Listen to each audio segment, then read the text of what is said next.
I was waiting at the temple. Prabhupada had arrived at the airport in his, I guess, limousine or car, whatever, pulled up. And everyone was chanting, and I didn't know what to expect. I'd been chanting 16 rounds for about a week.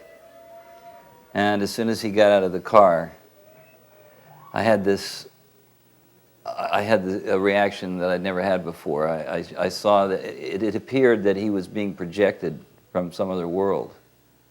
And I don't know how to put that into words to make the description match the actual experience, but it was though he, like in a theater when something's projected on a screen, and there's motion, but you know that it's coming from somewhere else. And that was his presence. It was unearthly.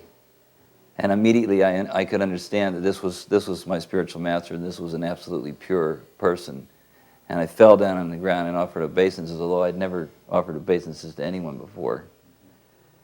And just in my heart, I immediately accepted that this is who I've been looking for. So that was the first time. And then when he actually came into the temple, after he paid his obeisances to the deities, he walked down the center of the temple, and devotees on both sides, to the Vilasa, which is at the other end of the temple. And he was just glancing at everyone, just smiling, and just very like loving glances. But you know, as everyone says, I think everyone I've ever heard talk about, when Prabhupada looks at them, you just felt that he understood everything about you, and you felt completely exposed as just a foolish, person. That it seems to be a kind of almost universal experience with devotees, that they have that feeling that you had no secrets. Prabhupada could understand everything about you, essential. So that was the first time. I was present in Sydney, and Karunda wrote a letter to all the temple presidents saying it's a matter of etiquette to invite the Guru to your temple. And Karunda said he won't come, but it's not likely that he'll come, but invite him. And Prabhupada had an itinerary which took him to Moscow, and so I duly wrote a letter saying, please come and visit Australia, and was totally shocked when the response came, I'm coming, send 2 tickets. We had no money whatsoever. I mean, we'd go out and sell back to God. A big day was $50, Paying the rent was a major achievement. And so we let it be known that we needed $3,000 for 2 tickets, and one fellow who was coming to the temple, his name was Raghunath. His later name was Raghunath when he had been initiated, and he was a Baha'i at that time. And he donated $3,000 so Prabhupada could come to the temple. And I believe at that time Prabhupada arrived with Radha Gopinath. I think Bhagavan. He came 4 times, and I may mix up the sequence and chronology, because this is many years ago. But to my recollection, he came from the big pandal in Bombay, at the Quamadan. And the deities that had been used there were Radha Gopinath. And he came with those deities, and I believe Bhagavan held them in his lap on the plane, at least one of them. Maybe Bhagavan one, Shyamasundar another, I don't know. And so they arrived in Sydney with the deities, and we had just a storefront. The famous story. Prabhupada came. The storefront was kind of interesting because it was right at a bus stop. And there was a big window. So we would have our 6 o'clock arti, or evening arti, just at the time when the commuters were waiting around to go home. And there was this big lotus flower with Radha Krishna, and of course there was still plenty of clairvoyant glass through which they could see. And we would have, the arti was like a public exhibition for 30 or 40 commuters every day. And it was in Paddington, which was a trendy area. So it was a wonderful temple. It wasn't clean. Prabhupada later said that he left the deities in Mlecha dish. We hadn't even changed the carpet from when it had been a store. And we didn't even know the carpets themselves are dirty. And we didn't know anything about devotional service. Really, the first 2 devotees who had started Australia were Ballymartin and Pendra. And Upananda joined, and then I joined with Vaibhavi shortly thereafter, and then they left. One went to Fiji and one went to Hong Kong. And I was driving to the airport and I said, well, who's going to be in charge? And I had only been living in the temple 2 weeks, and they said, well, you are. And then a few months later, Prabhupada came, and there were virtually no books at the time. There was just that old blue Bhagavad Gita with the preface by Allen Ginsberg. And to be honest with you, I couldn't understand it. I mean, later on, I think I got a good understanding of the philosophy by listening to cassettes and taking notes. But the reading of Bhagavad Gita was over my head. So Prabhupada came, and quite understandably, he was appalled at our lack of knowledge and all, but he said they were sincere. They were sincere boys and girls. He gave this, he had this initiation ceremony. It was a small storefront. But when Prabhupada came, but I have always been very good with the media. That's been one of my natural talents. So we had 3 or 4 television stations, and their cameras weren't like yours, big, you know. And they were crowded in there, and the lights from the television station. And then there was 100 people in a room, which could only comfortably fit maybe 40 or 50. So Prabhupada, we had made an altar, and Prabhupada did the installation, the Pratishtan. And we really got, those of us who had been around before, we'd gotten our first initiation by letter. So at this time we were getting the first fire sacrifice, and then the second initiation Brahmin. We didn't know what a Brahmin thread was. Prabhupada said, he said, it came to the point, he said, where are the Brahmin threads? And we said, what are Brahmin threads? I mean, there was nobody. And so Vaibhavi went downstairs and she got string. She just got a ball of string and tied them together and brought them up. And so we had our Brahmin initiation. People from all over America had come to see Prabhupada. There was like many initiations at that time. So they were sitting there, and Prabhupada started describing the life membership program. And he said, we have introduced this life membership program in India, in America as well. And in India, it's 1,111 rupees. And when they become a member, we give them an entire set of books. He says, and so this is a very good business. And then Prabhupada started, each time saying this, started to laugh. And each time he said this, he laughed more and more. And I noticed the devotees weren't all quite getting his humor, or knowing what was going on. A lot of the devotees were young, they had no idea of business, or some did. And Prabhupada was saying, so we give them 500 rupees of books, and we take 1,000 rupees. Very good business. And then Prabhupada laughed again, he's like exploded in laughter. Very good business. And Prabhupada says, and they invite us to in their homes, and they feed us a feast. They give us 1,000 rupees, and we give them 500 rupees of books. He said, in this way, we are eating our way back to Godhead. Very good business. Prabhupada laughed. And then everyone cracked up.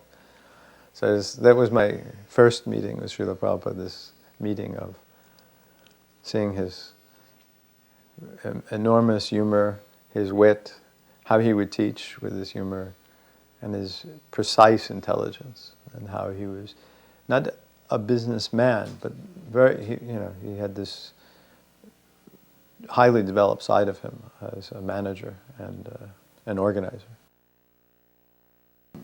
When our small temple in Florida was closed, we moved out to Dallas, and part of the reason I was brought out there was because I was one of the only people that had any credentials, teaching credentials. And so when Prabhupada came to Dallas quite a number of times, I'm not sure the exact, it was either 3 or 4 times, but he used to take walks on White Rock Lake, and which was the richer section. And a famous industrialist, H.L. Hunt, had a home there on White Rock Lake. So the devotees were telling Prabhupada that, we tried to go see H.L. Hunt, but he wouldn't see us. Prabhupada said, oh, he would not see you? He said, but when death comes, will he also say, I cannot see you? He says, anyway, he may say, but death will come and do his business. And then he said, anyway, what would you tell him if you were able to see him, get in to see him? What would you have said? So then they were kind of on the spot. Well, somebody said, well, maybe we would show him your books. And he said, no. So we'd tell him about the school, and Prabhupada was, no. He didn't like those answers. And finally he said, you should tell him this. You should tell him he's become a wealthy man by stealing from the earth. He was an oil tycoon. He said, by stealing from the earth, he has become wealthy. He said, and at death, he will be punished very severely for this crime. He said, this is the way you should speak to him. So then, I don't remember which devotee, they said, Prabhupada, if we speak like this to him, he'll become angry. Prabhupada said, angry? He said, if I shake my stick at a dog, he will also become angry. He said, you have to learn how to talk to this class of men. And that was it. That was his instruction. I had him booked on a number of national television shows. There were Mike Willesee, Bob Rogers. But we'd have to travel quite a distance to get to the studios. And then they'd only give Prabhupada 5 or 10 minutes, which is, you know, I mean, that's all you give Richard Gere, for that matter. And the questions would be superficial. One time Prabhupada looked at me after an interview, and he just shook his head and he said, they do not know how to question. And I remember another time Prabhupada and I were sitting in the waiting room to go into some national TV show, and they had a little TV on in the anteroom. This is in 1971 or 70. And they had the most graphic scene of a woman being violated in the woods. I mean, it was like, I don't even think they show things like that today. And Prabhupada just, he was absolutely astounded that these kinds of things were graphically displayed on a public medium. And just he and I were in the room. Prabhupada, he looked at the whole thing. I thought he would turn away or something, but he was so incredulous. It was almost like he couldn't take his eyes away from it. He could not. And then he just turned, you know, he was looking at it, and he turned to look at me, and he just like, the world is just going to hell, like that. And he just shook his head. And he actually asked me to desist from booking him more television engagements, even though he was reaching 1 million people. They weren't asking deep enough questions, and the time was too short. And I had to call up a couple of national shows and cancel, because he would rather speak to a smaller audience but get into Krishna consciousness in depth. Now, along that theme, and I'm not sure which of those 4 visits this was, Prabhupada did go on one show called the Mike Willesee Show. Mike Willesee was a famous interviewer and host at that time, and he would always damage his guests. He was extremely cynical, acerbic, and almost no one went away from the Mike Willesee show without bleeding from several wounds. And he'd given Prabhupada a love seat, a 2-seater, and he sat, whatever, to the side. Prabhupada had a big picture of Krishna, and Prabhupada sat down closest to Mike Willesee, and he put the picture of Krishna on the seat next to him. So Mike Willesee figures, this is like have him for breakfast. Yeah. So he said, this is your Hindu God? And Prabhupada said, no, this is God. He said, do you have any, tell me whatever you'd like to about God as he's described in your scriptures. Anything you'd like to share with me about his name, fame, qualities, pastimes, feel free. Tell me what if you're saying that this is a Hindu God, then tell me about your Christian God. As much information as you'd like to share with me and the audience. And he said, he couldn't say it. He said, well, there isn't much. And Prabhupada said, well, we have all the information in our scriptures.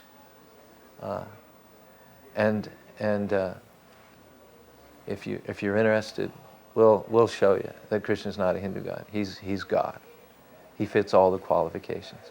And you have to accept him. You failed to present me with a superior description of God. I have his picture right here. You have not even a word to say. So you please accept him as God right now. Mike Willesee was completely devastated. I mean, no one had ever turned him upside down like that before. He told that story about intelligence and how his godbrothers didn't want to give the credit. And so here, the story is about Columbus, that they said actually it was an accident that Columbus discovered America. He never intended to do it. Have you heard this story? So the other people in Spain were complaining that he shouldn't become, like royalty and glorified. That he really hadn't even intended to go there. It was actually Americus who had gone there, and this and this and this. Every way they were trying to discredit Columbus. He was brought before the Queen, and they were all there debating. So Columbus said, actually, it wasn't an accident. He says, so there was a challenge. So Columbus said, I pose a challenge. No, actually the Queen posed the challenge. He said, let it be decided, I will pose a challenge. And who can answer this challenge, they should get the credit. So she said, here is an egg. And without any extraneous devices, make the egg stand on end. So, everyone was trying to think about different ways, and somehow or other they were trying to get this egg stand on end. And Columbus was sitting there waiting for everyone to finish. So he says, now may I have my turn? And he went and boiled the egg.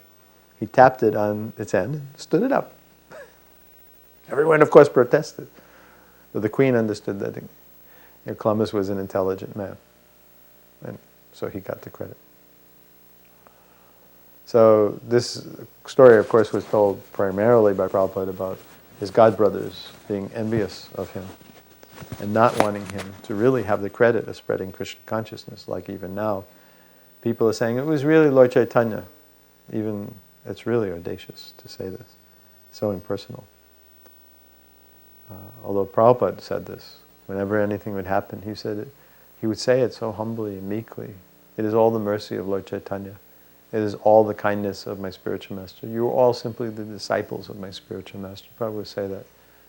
And you'd know this person really has not one drop of false ego. But he knew who he was. It's amazing how this could be. It's almost impossible from any position other than pure devotional service to understand how someone could understand this.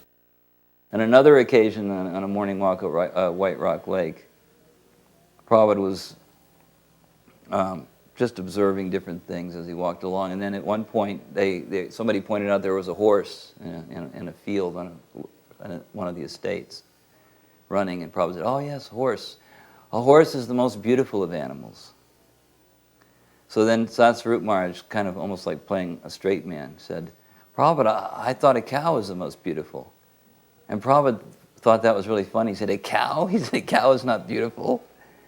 And then Prabhupada said something to the effect that amongst the humans, amongst the women, the humans, he said, what did he say? The Jewish women are the most beautiful. Which everybody was kind of amazed by that. And then Satsvarup said, but Prabhupada, the black people say that they're the most beautiful. And Prabhupada said, everyone will say like that. That was it. It was just real light, but it was fun. On another occasion, I'd booked Prabhupada 2 speaking engagements in one day. One was at the North Sydney Boys' School, which was a very exclusive school for boys, young boys. I don't think any of them were older than 3rd graders, 4th graders. And they all wore their uniforms, and they sat in the auditorium. That was early in the day, probably the assembly, at 9 o'clock in the morning. Then later on that day, I had booked Prabhupada to speak at the Wayside Chapel. So Prabhupada came to the boys' school. We always carried his Vyasa with him. We always had a kirtan. There was a lot of brouhaha. And Prabhupada started off by asking the boys, what is consciousness? And one boy raised his hand. I forget what he said, but Prabhupada was so good with the kids. He asked the boy to come down.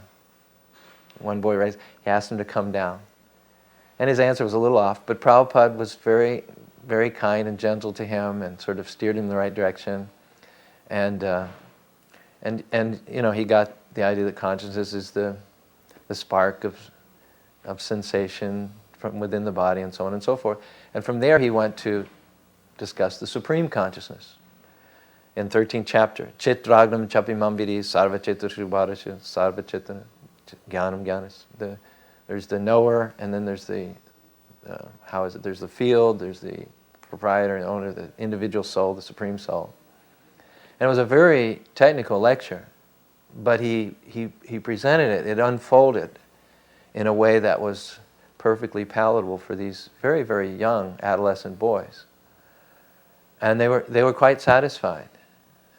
And I had the feeling that they had really ingested most of what Prabhupada had to say. It was a very, very satisfying engagement. And there were a lot of kids there, as well as their teachers, probably at least 200-300. Later on, we went to the Wayside Chapel in the evening. And Wayside Chapel, in spite of its name, chapel, was a gathering place for radicals, fanatics, homosexuals, Nazis. And the fellow who moderated all this was Reverend Ted Knopfs. And he delighted in sensationalism. You know, he wanted to get more and more people coming and make it a vortex of controversy and so on and so forth. And he probably saw himself as some sort of a catalyst or a midwife for wonderful new ideas. But because your constituency was the sediment of humanity, you know, the dregs, they were all very eloquent and well-spoken, but they were morally bankrupt and politically extreme. And Prabhupada came in and he gave a very brief and a very simple lecture. He just sensed that this was not a good forum, that each one of those persons was used to getting up and haranguing, and they were all building their own persona. And they weren't interested in surrender in any way, shape, and form. And so you could see Prabhupada just made the calculation, let's make this as brief and painless as possible. And compared to what he'd talked about in the morning with these adolescent boys, he spoke much more simply, as if they were, you know, less intellectual than the boys, which, of course, according to spiritual terms, they were. I mean, materially, they were, some of them, quite eloquent and articulate. But spiritually, they were totally unqualified. So Prabhupada spoke so simply and briefly. And then he opened up for questions, and the questions were all challenging. People like that don't ask questions, they make statements, they harangue. And I remember one person said, in a very elongated way, he said, da-da-da, blah, blah, blah, blah, mumbo-jumbo, chanting, da-da-da. What's the practical good of it? And I can hardly even give you any idea of the expression and the tone of Prabhupada's voice. He in a completely disgusted way, he said, it saves you from death. He said it in a way that you wouldn't understand, but this is what it does. It's the practical result of chanting Hare Krishna and following is that it will save you from death. And as Reverend Knopf, after the program, as Reverend Knopf was escorting Prabhupada to the car, Prabhupada asked him, what do you do here? And Reverend Knopf said, well, one of the things we do is help kids with drugs. Prabhupada kind of registered that. And he got in the car, and then I believe Ugrashava was riding in the car with him, and Prabhupada said, so they give young people drugs?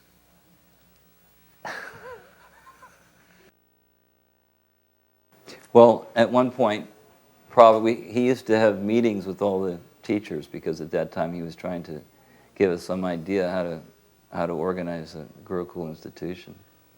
So he would discuss not just the Gurukul but other things. And at one point he was discussing the Mayavadis and Vedanta.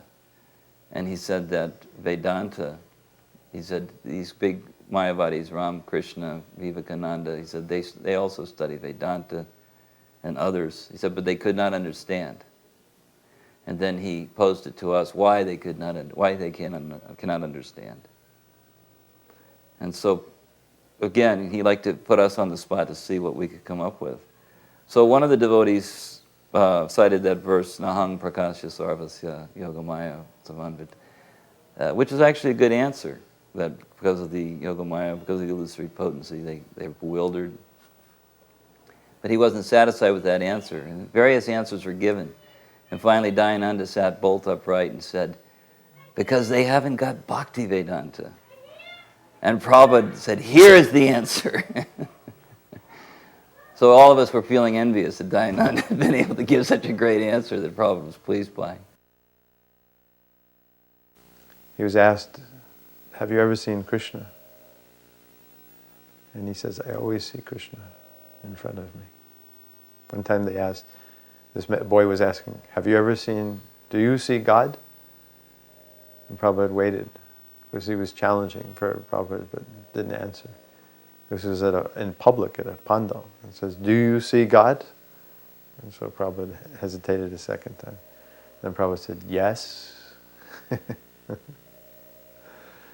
So Prabhupada understands his position. It's hard to describe, hard for us to estimate how he sees that everything is not done because of him, but when he's acting, he's the master of the art of his trade. He's the master of teaching Krishna consciousness. He knows precisely what he's doing. But he's very humble. Because he knows that somehow it's just somehow or other to him, he says somehow or other, he has the mercy of his spiritual master. He liked him. My spiritual master liked me. That's Prabhupada's acknowledgement of his powers. My spiritual master liked me. I listened to his words very carefully. He took them very seriously. So that's his acknowledgement of how, somehow or other, miraculously, he's giving this credit.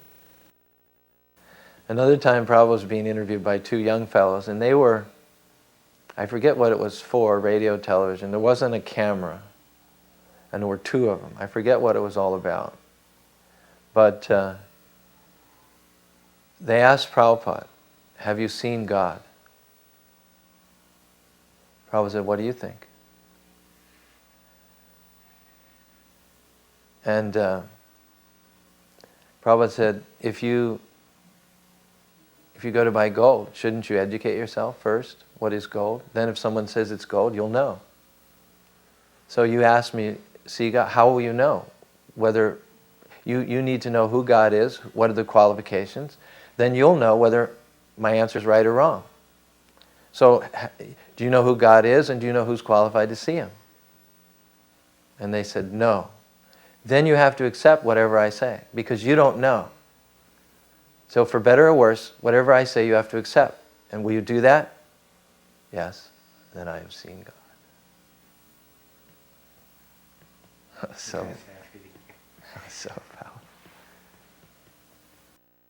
On another occasion, I asked Prabhupada if I could bring a person who had been visiting us who had won the Teacher of the Year award in a nearby city. It was Fort Worth. I think he worked in Fort Worth.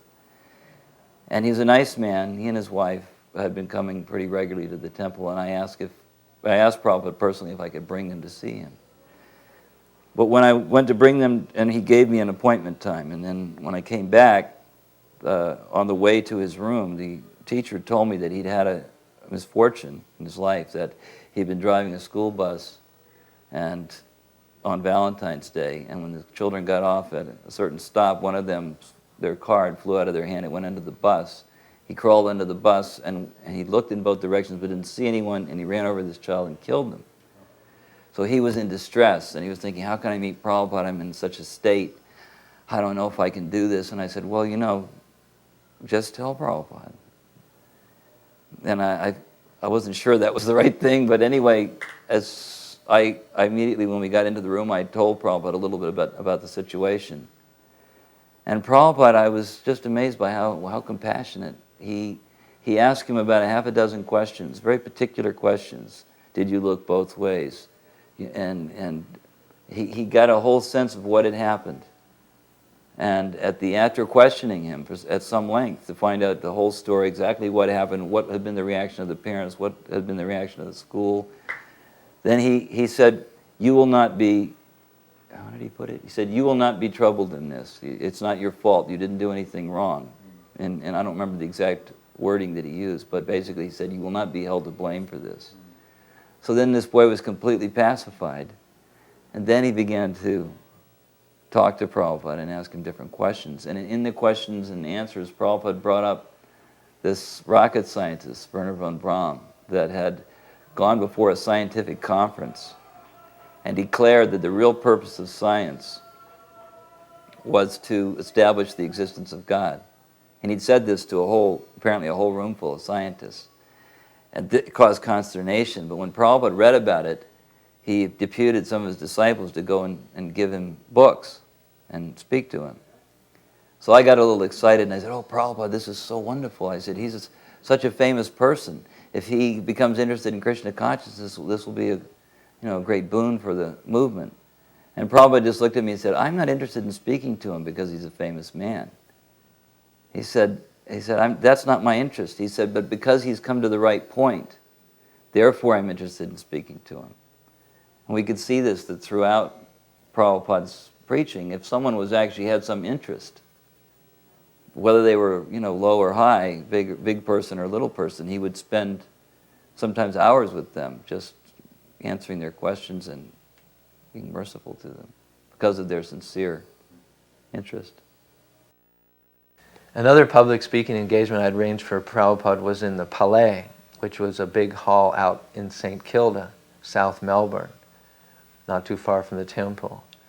And we always got good crowds. We'd put up posters and do good advertising. So Prabhupada gave many speaking programs in Paddington Town Hall, in Ormond Hall, he gave in Sydney Town Hall, he gave at the Palais. And they were all well attended. But the people who came and went weren't always completely happy because Prabhupada didn't fit their preconceptions. And I remember at the Palais, someone asked a long question about what Prabhupada thought of Guru Maharaji, who was very popular at the time in Australia. And Prabhupada never criticized anyone by name. He knew them, but he wouldn't just get right into it. He would be interested to see how they would represent the philosophy, and then he would respond to that. He wouldn't go personally in public against them. So he said, "What is his philosophy?" And the kids said that God is the light between your eyes. They had some system of pushing on the eyeballs until you saw stars, and that was supposed to be God. So this person said, "God is the light between your eyes." And Prabhupada just looked at that person. He said, "Thank you very much."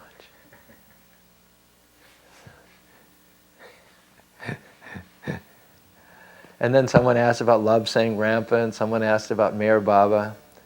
And Prabhupada said, "What is their philosophy?" And just didn't give any of them any credence at all. And people were complaining. People were, well, how come he's like that? And we just, well, that's our guru. Unalloyed devotional service, nothing less. One summer, Srila Prabhupada was visiting with us, and it was very hot. So he wanted to go outside, and at that time, there was no garden, a nice spot for him to sit. So he went out and sat on the lawn in a chair on Graham Street, which is the busy street. And all these cars were zipping by, and Prabhupada was sitting out in the lawn in a chair with just a sannyas, what do you call that? The top, whatever, the sannyasi top. Someone was fanning him with a peacock fan. We were sitting out around Prabhupada, and this man walked by on the sidewalk. And when he saw Prabhupada, he just did a double take, and it was more than he could handle, because just after he looked, and then he walked by, and he just couldn't handle it, so he walked back, and in a very demanding voice, he said to Prabhupada, "Why is that man fanning you?" And Prabhupada was just sitting very relaxed in the chair, and he just said, "It is hot." So this man he didn't know what to say. He just turned on his heel and walked off. So Prabhupada kind of demolished his whole irritation with 2 words, or 3 words. "It is hot." And that was it. So that was kind of a humorous. I was fortunate enough to have arranged the program and sat through it. It's a St. Pascal's Seminary. I don't remember whether that was in environs of Melbourne or Sydney, but it was seminarians of the Franciscan order. We went to the seminary and we set up the Vyasa. Prabhupada gave a wonderful lecture about the universality of God consciousness. God consciousness is for everyone. Religious person is not necessarily Christian, Hindu, Muslim, or Jew, or one who pays lip service to this or that denomination, but one who follows the laws of God. Dharmam hi shakshad bhagavat panitam. And at the end, there was questions, and one of the seminarians asked, "What do you think of St. Francis?" And Prabhupada said, "What is his philosophy?" And he said, "Well, he talked about brother tree, sister bird." And Prabhupada, when he heard that, he said, "That is real God consciousness." And his appreciation was greater than theirs, and they were his followers. Prabhupada had never heard of St. Francis, and yet based on, a 2 or 3 sentence description of how St. Francis saw the world, Prabhupada immediately recognized that this was a kindred spirit, another guru, another spiritual master. And Prabhupada said, "That is real God consciousness." And I could see the seminarians were profoundly affected by that. And then, after the question period, Prabhupada said, "You have your name," and in ancient, whatever it was, Hebrew or whatever, the name of Christ was Christo. Christo meaning, I think, the anointed one. And we have our name for God, which is Krishna. So let's join in glorifying God. You say Christo, and we'll say Krishna. And they stood up and they started. You say Krishna, Krishna, Krishna, Krishna, Krishna, Krishna, Krishna. And they had these frocked seminarians with their collars, and all young men, some of them bearded, a little older than us. We were in our early 20s. They were mostly probably mid or late 20s, early 30s. And then they had their older mentors there. And the place was rocking. And I noticed many of the seminarians had tears rolling down their faces. It was a very, very moving, completely ecumenic, non-denomination, non-sectarian glorification of God's names. Giriraj and I both were talking to Prabhupada, and Prabhupada was also speaking about the different kendras and kala mandirs, these big halls in Delhi. They were like performance halls, cultural halls. There was a lot of them in Delhi. And as we were walking, we were just passing these one hall after the other, because our center was in the center of Delhi, and that's where all these halls were. And Prabhupada was saying how to organize and have programs there. And Giriraj would ask Prabhupada a question. It was kind of a double conversation of how do we figure out how to spread this movement progressively. Prabhupada said, simply it takes intelligent organization. Again, a Prabhupada sutra, a mantra. Very simply it takes intelligent organization. So we can take that clue from Srila Prabhupada, that if we become serious in our hearts that we really want to see Lord Chaitanya's mission manifested, that as soon as possible, to its fullest degree, if we want to be some sort of facilitator for that and help, then we should intelligently organize. On one occasion, at this particular time, this was 1976, I think. Harikesh, at that time the Gurukul was in a guest house room. We only had 4 or 5 kids. And Harikesh pulled me over to the side. He was at that time Prabhupada's secretary, and he said, "You're not running this Gurukula properly." He said, you should be like a guru figure to these children. You should be like the guru. You should not have such familiar relations. You should be like a guru. And I've never been all that submissive, so I said, maybe that's your opinion. I said, but as far as I know, Prabhupada never instructed us that way. And he'd instructed us a fair amount in Dallas, and I had thought I had some idea what he expected. So I said, I don't think that's...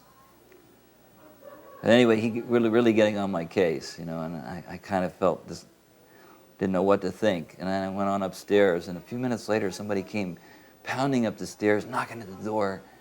Prabhupada wants to see you right away. And I'd never been summoned before, so I was kind of sort of a little bit shocked. And the only thing I could think to do is check to make sure I had tilak on, because I knew that you didn't want to go before the spiritual master without tilak. So I ran down the stairs, came into Prabhupada's rooms, offered my dandavats, and just as I got up, Prabhupada was sitting behind his desk looking really, really grave. With the way his lips would turn down, kind of. He said, so, you think you are guru? I said, what? He said, you think you are guru? And I said, Prabhupada, I never said that. And I was looking around the room desperately, and I saw Harikesh. I said, he said that. So Prabhupada said, what is this? So then Harikesh was tempted to explain to Prabhupada, I guess, what his idea was. But after a couple of sentences, Prabhupada just waved him off. And then he looked back at me again. He said, you are not guru.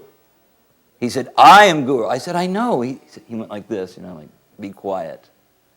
He said, you are the experienced disciple. You are teaching the inexperienced. But you are not guru. Is it clear? And I said, yes, Prabhupada. All right. He said, all right then. And then he sort of dismissed me. So I walked out of the room completely crushed, thinking, what have I done? I never thought that. Now I'm being chastised for it. And then years later, I kind of had the realization after we went through the period of difficulty, especially just after Prabhupada left, and where a lot of people were thinking that they were guru who maybe weren't so qualified, that I never had any illusions about what my situation was, at least. And that was kind of Prabhupada's mercy, that if I had any seeds of such desire, they were crushed from that one experience. So that made quite an impression on me. On one morning walk somewhere in Sydney, Botanical Gardens or something, I had been curious about the power, the Shakti of the Kshatriyas. And I thought that based on our philosophy, having many wives and being active in that way we're supposed to preserve our powers and maintain continence, if not celibacy, to increase spiritual and physical power. Prabhupada said at one point that Gandhi was successful in driving the British out of India because he purportedly was continent after the age of 35. And so I asked Prabhupada, how is it that the Kshatriyas were most physically powerful people in society, and yet at the same time they were dispensing their seed, profusely? Prabhupada said, system of eating. That's all he said. The devotees were talking to Prabhupada at the Kumbh Mela, and this devotee, Venkata Bhatta, told me this story, that this happened to him. He was asking Prabhupada about bathing at all these auspicious moments. He says, is this something that, as Vaishnavas, that we should do? And he said, Prabhupada said, Vaishnava? He said, you are trying to become Vaishnava. He said, Vaishnava is not an ordinary thing. So, in other words, that here we were just at the stage of what Bhaktivinoda Thakur calls, I think, Vaishnava Praya, which means a near Vaishnava. We're trying to approach the precincts of becoming a Vaishnava, but we're thinking, we're there, we're Vaishnavas. Is this auspicious stuff? Do we?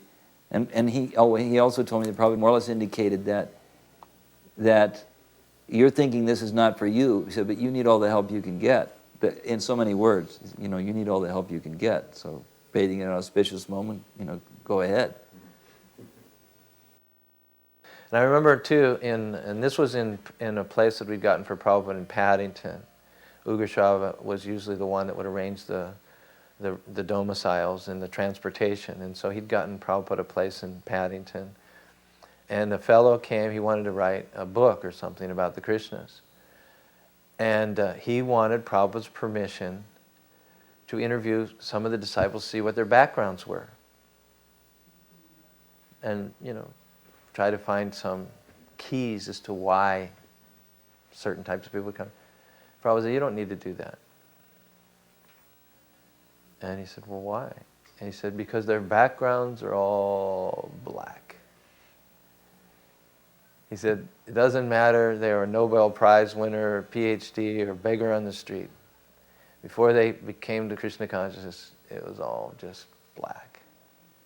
He said, so don't pay any attention to what they were before. You know that verse, one who sees a Vaishnava as a member of a particular sect or creed, a spiritual master as an ordinary man, the deity of stone, has jada matir buddhi, has hellish consciousness. And so basically what this fellow was trying to do was to say, well, this is a Vaishnava as a BA, or this is a Vaishnava who took drugs, or this was a Vaishnava who worked for the Defense Department. But Prabhupada was just saying, a Vaishnava is a Vaishnava. The example is given that sometimes the sky is clear all day long with no clouds. And so you get to 4 or 5 o'clock in the afternoon, you have a cloudless sky. On other days, you had clouds in the morning, but they dissipated. So you come to the same point in time, 5 o'clock, and it's a cloudless sky. So what difference does it make whether there had been clouds early in the day or whether there weren't clouds in the day? The point is, you've got a cloudless sky. So Prabhupada said, just see them as Vaishnavas, that's all. Don't see them in terms of where they came from, or make relative determinations that this one was good and this one was bad. He said it was all bad. It was all black, whatever it was, all black. And now it's all white. Would Prabhupada used to sometimes come out and sit under the tamal tree in the courtyard, and he would sit under the tree and we would perform kirtan or bhajan. And it was kind of like an honor to be able to chant, just for Prabhupada's pleasure. So this one devotee, maybe I shouldn't mention names, but anyway, this one devotee who was very flamboyant, he used to have his dhotis and his very elaborate style with every mark of tilak was absolutely perfect, and he wore silk, and he was just like obviously very caught up, and he considered himself to be a very expert kirtaniya. And so he began to chant in this kind of very showy way. And Prabhupada listened to it for a few seconds, and then he just waved him off, and he pointed to one of the Gurukula boys. Now the boy that he pointed to could not sing. I mean, he had a voice like a strangled frog. I mean, it was the worst voice you could imagine. And he didn't have much of a clue how to play mridanga either. But Prabhupada asked him to chant. So this boy began wailing away on the mridanga, and as he was singing, his face went bright red, and you could see total sincerity in the effort, but the sound was atrocious. And Prabhupada was sitting there smiling and nodding his head and tapping his finger, and he was obviously enjoying it. And this other devotee got so upset, he actually got up and left. He couldn't handle it. But Prabhupada was appreciating that this boy is chanting completely from his heart, and this other chanting is kind of a show. So he didn't have much appreciation for show bottle. On different occasions, I've been in the room with Prabhupada, and Prabhupada talked about change. In general, he says that is your whole disease, that you want to change everything. He talked about how they changed things in Los Angeles, how they had taken down the glass windows, and he didn't want that.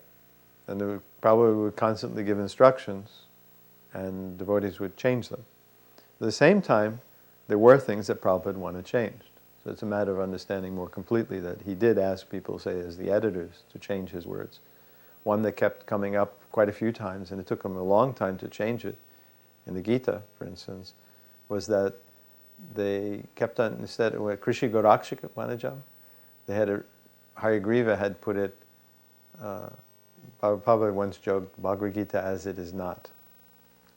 That Harigriva had compiled Bhagavad Gita as it is not.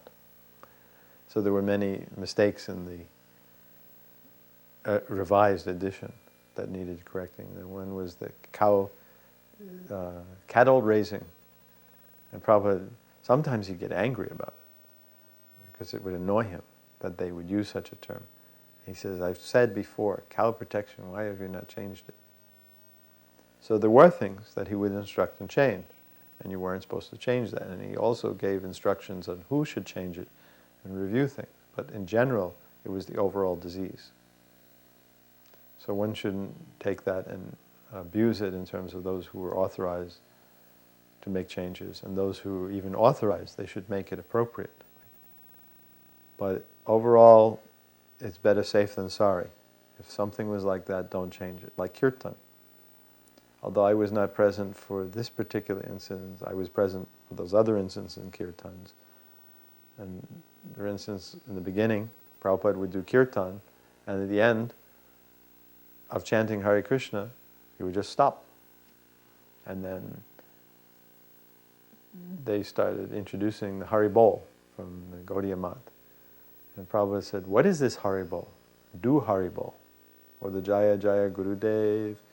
Prabhupada said, which Gurudev? And I heard him tangentially say this, but wasn't at a kirtan when he said it.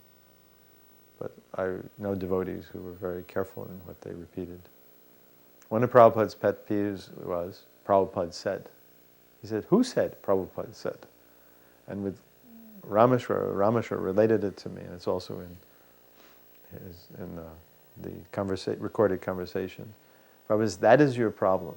You're always saying, Prabhupada said, stop this. It became a real problem. Who said Prabhupada said? When did I say? I never said.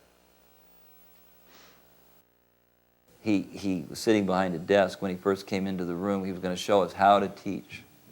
So he came in, and when he first walked into the room, there was nothing for him to sit on. So he was just standing there. So somebody ran to the temple and got a large seat and put it down behind his desk. Prabhupada sat down. And then he said, so what are your questions? So then people began to ask questions, but some of the questions were coming from a position just to the side, almost behind Prabhupada. He said, no. You come to the front, then you ask. So he made them come from where they were sitting, got them to move, come up and sit in front of him to ask the question. Later on, I read in Manu that this is the etiquette, that when you sit before the spiritual master or the guru, you must sit never to the side or to the back of him, but always come and sit in the front and humbly put your questions. So this has been a long time ago, so I can't remember many of the specific questions, but I remember at one point he asked for some sticks, and he held up 2 sticks, and he said, all right, he said, this one is for the students if they misbehave. And he went like that, so people were stretching their hands out, and he said, and the other one is for the teachers if they misbehave. Of course, that instruction wasn't very well understood, unfortunately. I was on one morning walk with Prabhupada where he was told that 2 ladies, Swati and Shasti, I think they were, they might have been in Oregon. Shasti and Swati. Yeah. They had observed Ekadasi for a year, every day. Only eating fruits, not eating grains for a year. Prabhupada said, that is very good. He said, grains are for animals. Then a month later, I was on another morning walk with Prabhupada, and I don't know where the first one was, but the second one was in Vrindavan. And Prabhupada was talking something about grains building strength. And one devotee said, but Prabhupada, I thought you said grains were for animals. Prabhupada said, I eat grains. Am I an animal? Another time during this period, the Bhagaji was Prabhupada's friend who was kind of helping with the management of Vrindavan. And he used to go in pretty regularly to see Prabhupada. Prabhupada liked to associate with him because one thing, Bhagaji always told jokes. And of course, most of them were, I think, in Hindi. I didn't understand them, but they had quite a friendly relationship. And Bhagaji was kind of like the patron of the Gurukul at that time. He had arranged for the land and so many things. So one day he was going in and I said, can I come with you? And I was thinking, well, I am kind of running this little fledgling Gurukul, and maybe I could go in too. Because, you were kind of afraid to even try to get in to see Prabhupada because, as someone was pointing out in some of the classes here, that it's like there was a wall of sannyasis and, older devotees that kind of were a little bit intimidating. So he said, yes, come. So I went in with Bhagaji, and he went in to see Prabhupada, and they greeted each other, and Prabhupada had a couple of Indian guests sitting there with him out in the garden where they had the lotus fountain. And as soon as Prabhupada spotted me, he pointed to me and he said, go and get an asana. Or no, he didn't. He said, go and get some asanas. So I thought, oh my gosh. So I ran back out. I found Harisari. I said, Prabhupada wants some asanas. And Harisari, I don't think we have any. So then he began rummaging around in a closet, and he found this one kind of rumpled, not terrible looking, asana. He said, this is all I've got. So he gave it to me. So already I was in a sweat because I was, not getting anywhere. So I went back out with my asana. Prabhupada spotted me again. I mean, as soon as I walked into that garden, immediately he said, get them some prasadam, because these guests were just getting up to leave. So, yes, Prabhupada. So I ran in, Prabhupada wants prasadam for these guests. He said, it's right over there on the table. So then they came out, I handed them the prasadam, and I did something right, And I went back out to the garden again, and I was just kind of standing there in the back with my one crumpled asana. And Prabhupada looked up at me again. As soon as I came in, he looked at me and said, so? He said, I've several times asked you to get some asanas. What is the difficulty? I said, Prabhupada, they only have this one asana. And he just looked at me kind of like. And then I, like an idiot, sometimes when you're destined to make an idiot of yourself, I said, Prabhupada, what should I do with this asana? He said, take your one asana and sit down. And then he began to laugh uproariously, and he and Bhagaji were laughing. And he said something to the effect, I caught the drift of it. It was something to the effect of, these Westerners, what can you do? When they were laughing like uproariously, and I was the object of the laughter, but somehow I started laughing uproariously, because somehow it struck me as completely funny that I'd gone in there with aspirations to be recognized as one of the big devotees. And Prabhupada just crushed me completely, and it made me realize, I'm just, an insignificant servant, and I can hardly do anything right. It was just my whole ego was immediately reduced to its proper perspective. So it was quite an instructive experience as far as false ego goes. On another occasion, Prabhupada was circumambulating the temple, and there was a group of us. I can't remember whether it was at the beginning or the end of a walk. I think it was at the beginning of a walk, but he was circumambulating the temple. And at one point, when he came to the corner of the building, he stopped very suddenly, and the devotees almost ran into him. And he turned around, and he just said in a very grave voice, he said, "You are blind, but I can see." And so, we didn't know. Yeah, of course. We didn't know what to say. Nobody said anything. So then we went around again. And when we got back to the same spot, without saying anything, he just pointed to a light that was on. Now the sun had already come up, and the light was burning. Now his mood in Vrindavan was that none of pice should be wasted. So whenever any water was dripping, whenever there was any neglect, whenever there was any kind of merchant trying to get the better of us in some business deal, he was on top of it. And that was his comment. I am blind. You are blind, but I can see. So it kind of worked on every level. It was true in terms of the management of that temple. It was true in terms of our spiritual condition. It was a statement of truth, but it had a practical application. In one of the letters I received from Prabhupada was another instruction. And it's typical of how Prabhupada gave instructions. He said, now strain your brain to think of ways to more and more ways. Now strain your brain to think of more and more ways to introduce my books to the intelligent class of men. And just the way Prabhupada would deal, just talking about letters. And then I'll talk about family. So talking about letters, Prabhupada was dealing with me simply by letters. I was alone in Delhi, really alone. No one would stay, and from the beginning there was no one even coming there except to make trouble. And I had to endure all of that. And I was always in anxiety. That's a whole other thing about anxiety and Krishna consciousness.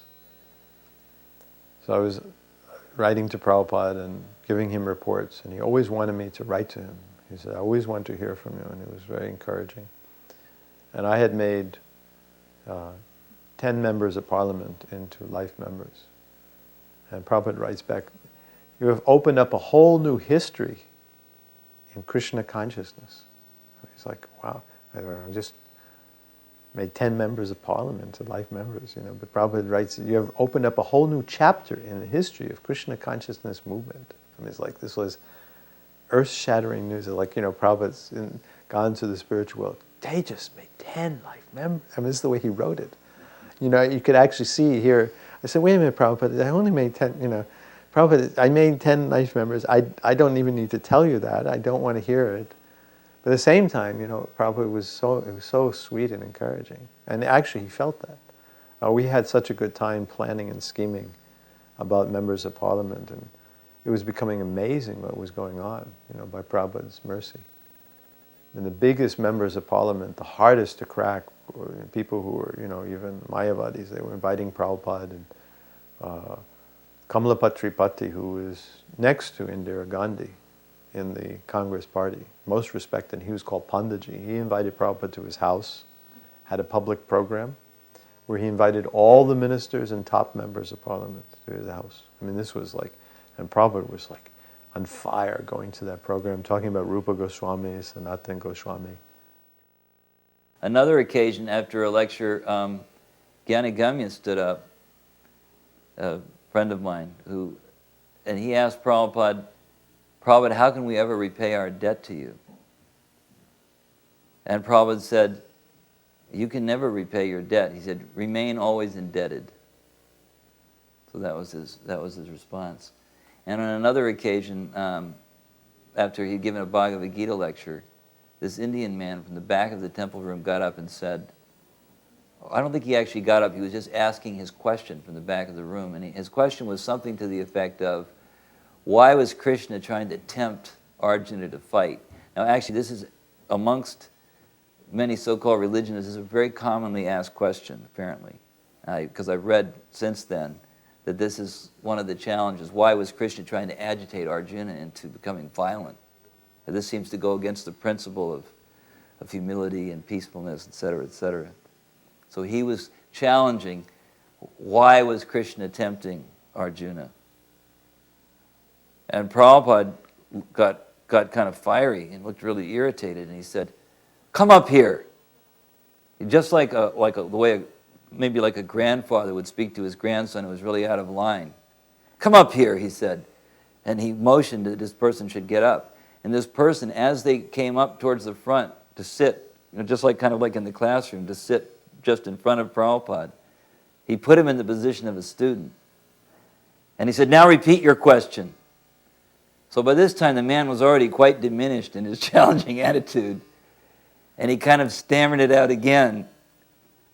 And then Prabhupada began to roar at him. And he said, I can't remember, I wish I could remember the exact words, but it was something to the effect of, do you think that Krishna, the Supreme Being who is all compassionate, would try to get Arjuna to do something that was against religious principles?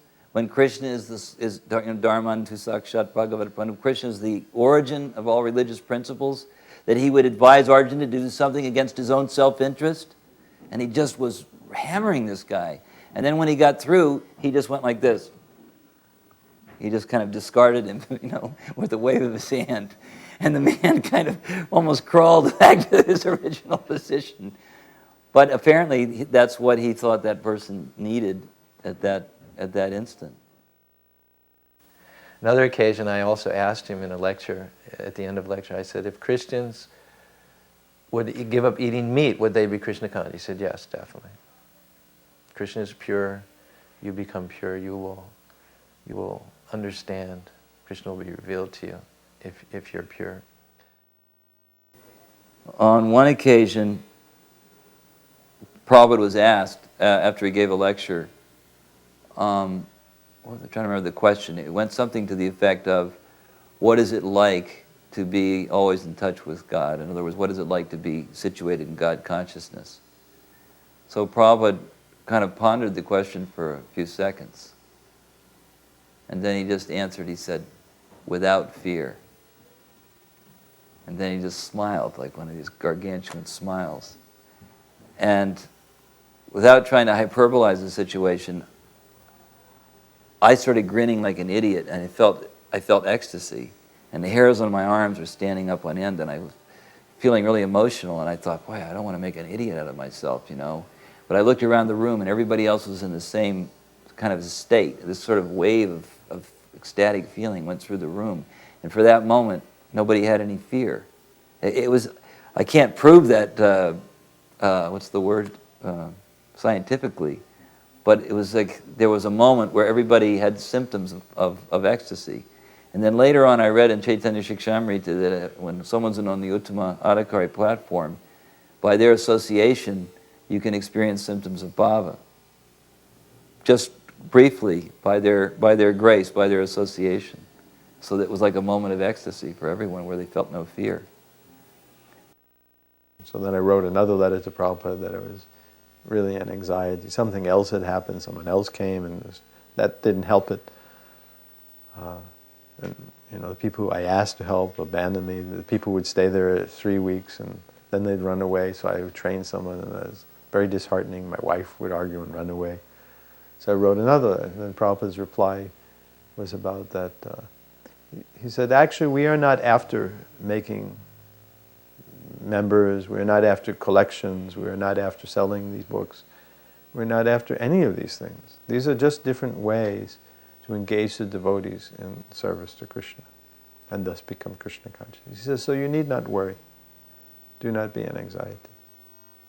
But 2 weeks later, I get a letter from Srila Prabhupada increasing my responsibilities by 5-fold, where he told me make members of parliament and this and this.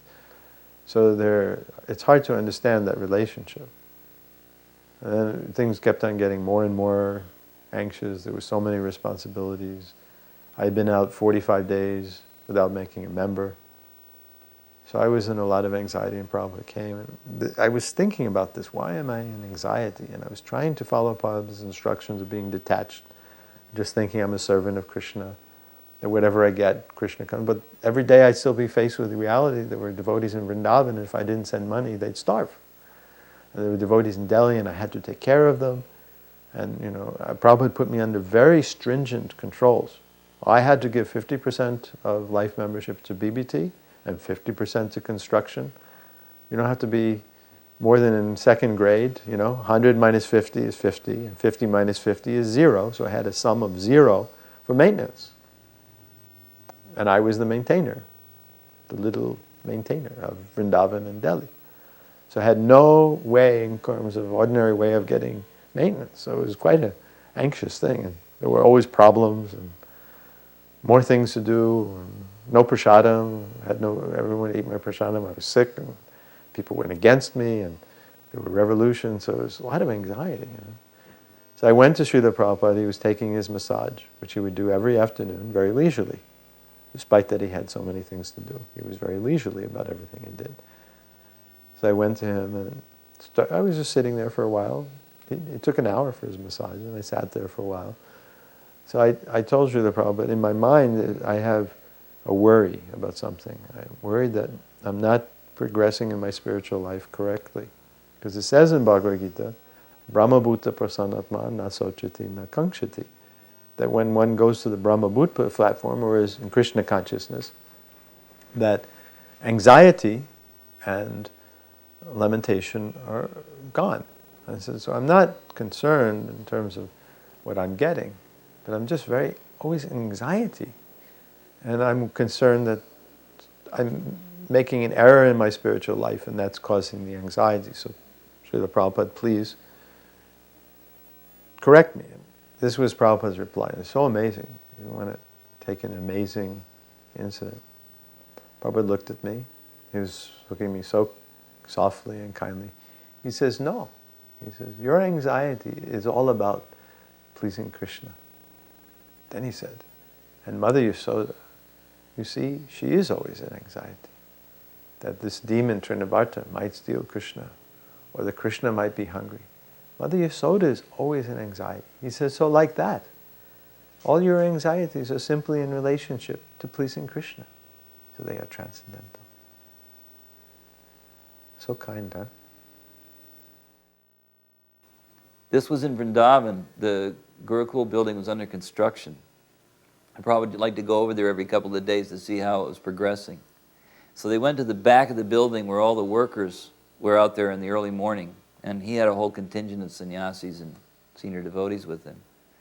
And they were looking out the back windows there at the workers, and they were out there. Some of them were bathing under there was a pipe with water gushing out, and they were bathing.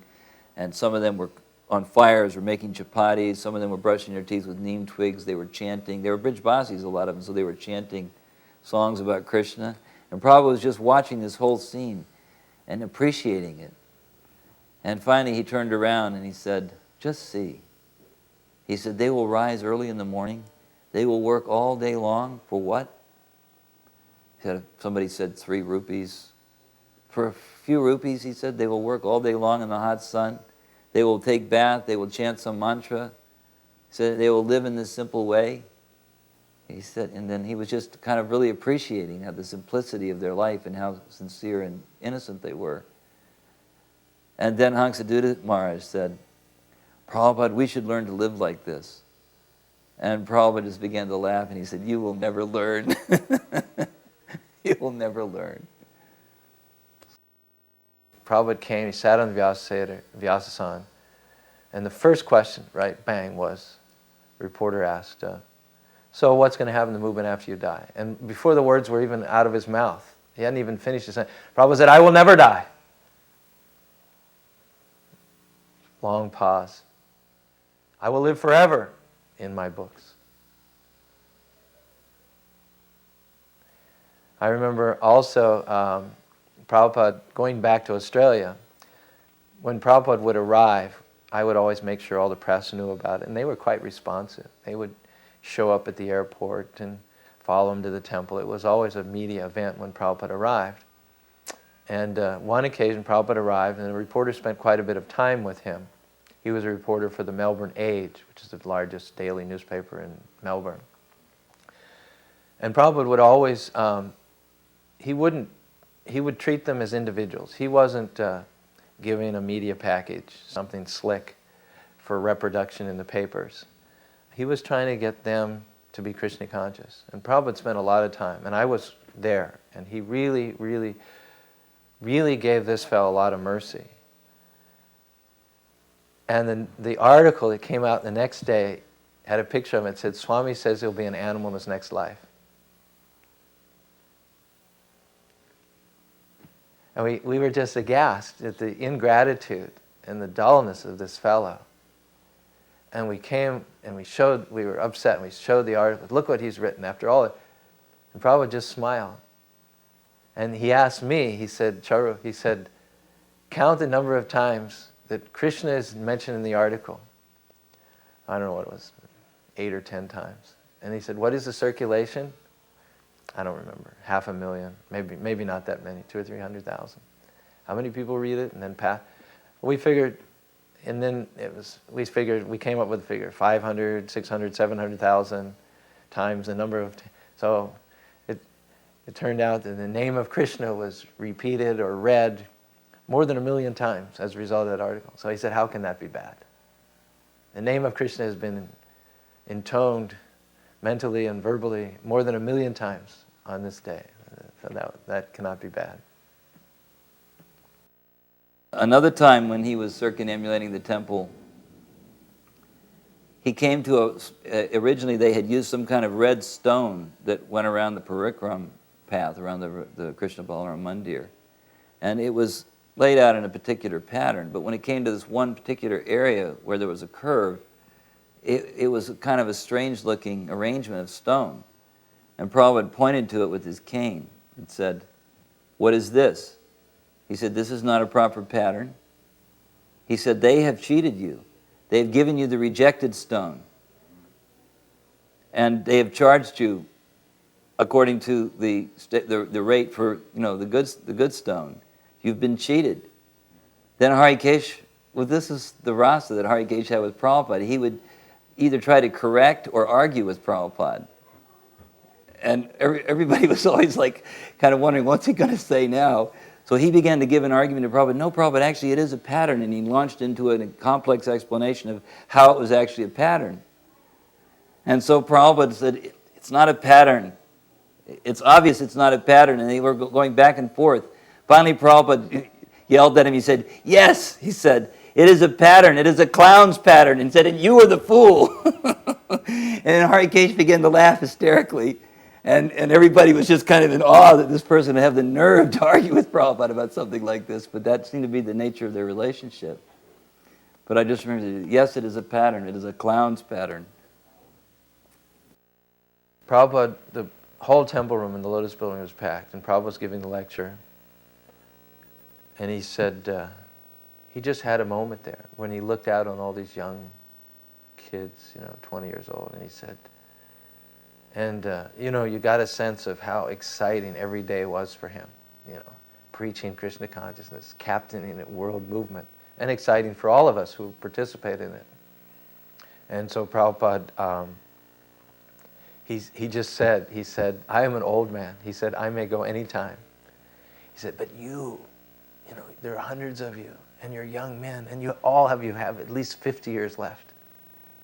And he was transcendently envious of us, that he was going to have to go, and we all had 50 years, and he just started crying out of sheer enthusiasm to preach.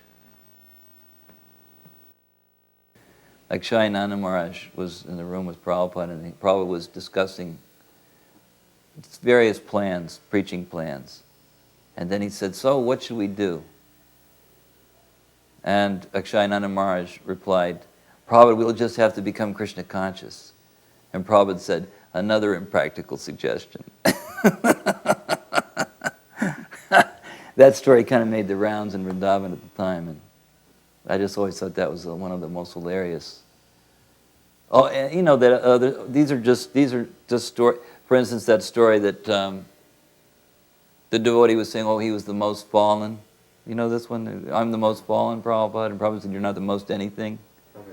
That's it. I mean, this devotee was lamenting, like trying to show how humble he was. And he said, Prabhupada, I'm the most fallen. And Prabhupada said, you're not the most anything. It's kind of like wanting credit for being the most something. And Prabhupada said, you're not the most anything. That always struck me. But that's what I mean. It was so quick. And it was so funny. It was so sharp and very sarcastic, but you never felt offended when he did it. Even if it was at your expense, it was funny, You had to admit it was really funny. And it always had an instructive edge to it. I think that was the other part that was so nice, that it was merciful. Because he was trying to help you. The false ego is such an obstacle. And he was trying to cut through that and make us try to get more in touch with reality. Before Prabhupada first personally came to visit us in Australia, we had a couple of his books. We had the Bhagavad Gita. I don't know if he had the Krishna book, but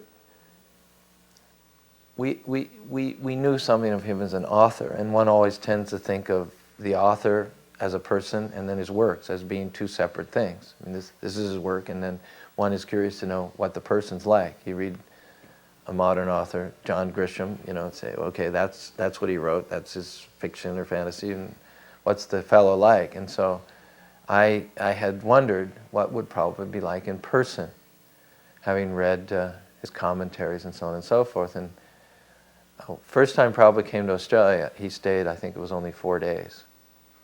And I was in charge at that time. Later Mohananda came and Madhavisa came, but I think the first time it was pretty much just me. And I was with him more than anybody. And it didn't matter whether I was in the room with him alone or whether there were 20 or 30 people. He was personification of the Bhagavatam and the Gita. There wasn't any difference between his work and himself. He was truly the person Bhagavat. And I think I had, very early on the realization that one needn't be in the physical presence of Prabhupada. because Prabhupada is perfectly and completely present in his books, and there is no difference between Prabhupada and his books. And so I always had plenty of inspiration, in my devotional life, because I never had a problem with that, I mean, Prabhupada leaving the planet was the worst day of my life. But still, everything was still there. Everything was still there. The books, the senior devotees, our international society, our vision, our goal, our inspiration. And to this day, I haven't faltered for any lack of inspiration. This is Vrindavan. Srila Prabhupada departed from Vrindavan on November 14th, 1977. This was approximately November 8th or November 10th. So I came to Vrindavan. I was in the Hyderabad farm, which was very important to Srila Prabhupada, so I was staying there. But I heard that Srila Prabhupada was not feeling well and that it was a chance he might leave the world, so I went to see him. And came there, and I tried to be as inconspicuous as possible, not to disrupt the mood. The room was packed with devotees. Everyone was very quiet, and I could see Prabhupada's condition. I was told about it. He really hadn't eaten for almost 6 months. It's a very important thing to understand Prabhupada's condition. He was lying in bed, emaciated, weighing maybe 70 pounds, if that much, drinking 1 spoon, 2 spoons of water, maybe eating a little bit. And as I was sitting there in the back, just listening to what was going on, and there was some kirtan, Kirtananda had come in and was offering Srila Prabhupada some strawberries, probably from New Vrindavan. So Srila Prabhupada asked, when Kirtananda offered him the strawberries, he says, "What is the value of strawberries?" And everyone was silent. And no one knew what to say. So then several devotees kept on poking me. I'm kind of known as the walking encyclopedia. I like to study things. So they kept on poking me to say something. So I didn't want to intrude on Prabhupada. I was remaining quiet. But I spoke. I said, "Srila Prabhupada, the value of strawberries is that they're very high in fructose, and that provides immediate energy." Because I knew Prabhupada wasn't so much into vitamins. So I talked about the value. Prabhupada's very pragmatic, even lying on his departure bed, not eating. He's concerned what will be the value of eating it. He's a pragmatic person. So the devotee next to him says, "Tejiyas says that it," and he repeated it. And Prabhupada said, "Oh, Tejiyas is here." And Prabhupada said, "How is the Hyderabad farm?" So he's so cognizant. Always. I mean, even this state. And so I gave him a report that we're growing corn, rice, mung beans, like that. And as soon as I said corn, Prabhupada said, "Oh." He says, "Corn. You can grind the corn, and then there are big pieces, which you can boil with water, cook with water, like rice, which is called bhat. And the fine powder, you make that together like a roti, and you cook that on the pan, the cooking pan." And he says, and the villagers, they very much like this. So here he was, from a physical point of view, starving. And what was he thinking? He was just thinking how we could make this corn in the most delicious way to make the villagers happy when they take prasadam. This is a person of unlimited compassion. In Prabhupada's last days, we used to go in shifts, 24-hour kirtan was going on in his room, and we used to go in shifts. And I used to go in sometimes with a group of Gurukul students, and we would chant. I don't remember what our shift was. It was an hour or 2 hours. But we would chant using these very tiny cartels, making as little noise as possible because Prabhupada couldn't take too much sound, and they kept the lights quite low. And so Tamal Krishna Maharaj, as I remember, asked me to chant, to lead the chanting. So I began to chant, and I was thinking, I really like to please Prabhupada with his chanting. And so I tried to remember every tune that I'd ever heard him chant Hare Krishna mantra with. I didn't know that many, but I tried to make sure they were tunes that he chanted. So I was really concentrating, and I was chanting these different tunes. And then our shift was over, and we got up and went out. Well, the next day when we went to chant, Tamal Krishna Maharaj grabbed me by the arm and said, "You have to chant for Prabhupada." And I said, "Why? You know, I mean, oh, sure," but he said, the other day when you were chanting, he said Prabhupada had called him over after we left and said, "Who was that chanting?" And Tamal, always like the guardian, said, "Was there anything wrong, Prabhupada?" And Prabhupada said, "No." He said, "It was nice. It was very nice," he said. So that was one. And then on another occasion, a Yogyapati, who is now B.B. Govinda Maharaj, I don't know his sannyas name, anyway, his name at that time was a Yogyapati, and I were in Prabhupada's room, and they asked us if we would like to help with massage Prabhupada. And so people were massaging somebody was massaging the head, some people were massaging the arms, legs, and Yogyapati and I each had one foot. And so we were massaging Prabhupada's feet. And I was feeling like I've always wanted to get the dust from Prabhupada's feet. And I never had the opportunity, and we were always worried about doing it anyway because, you know, it was a little bit discouraged. And so we each had one foot. And I turned to a Yogyapati, and I only know this because he told me. I hadn't remembered this till he told me. I turned to him and I said, "This is Vaikuntha." I said, and it was like, we just felt like we were in the spiritual world, you know, with Prabhupada, just massaging his feet and, you know, just doing that as a service. It was real nice. Yeah, And of course, I was also there when Prabhupada disappeared, left this world. And I'm sure you've probably heard plenty of stories from the devotees that were there. My own feeling at the time, it was just such a feeling of helplessness and desperation because, in fact, it was like that a lot during the last couple of months because it just felt like it was inevitable, but you couldn't stand the thought that he wasn't going to be with us. And on that last day, everyone was chanting. At first there was a kind of a back and forth, and then everybody began chanting together in the last moments. And again, it's not something you can empirically establish, but it felt like there were many more people in that room than were actually there. It felt like there was a heavenly chorus. It felt like there must be so many other personalities from other places who were present.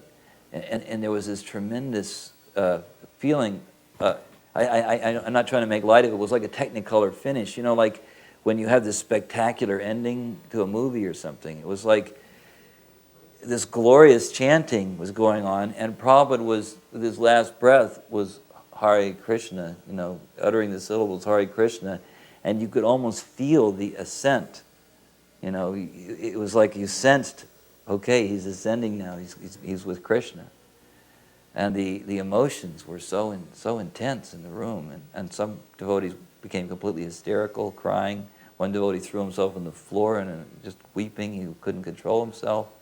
Other people were completely stricken or stoic, or there were so many different kinds of reactions. But it was a very intense moment. But there was nothing inauspicious about it. It was completely auspicious. Sometimes they describe the sentiments of the gopis as being simultaneous nectar and poison. It was kind of like that. It was ecstatic because you knew that Prabhupada had perfectly executed the mission of human life and was back to Godhead. And but for us, it was loss, irretrievable and irreplaceable loss. So it was a very difficult period.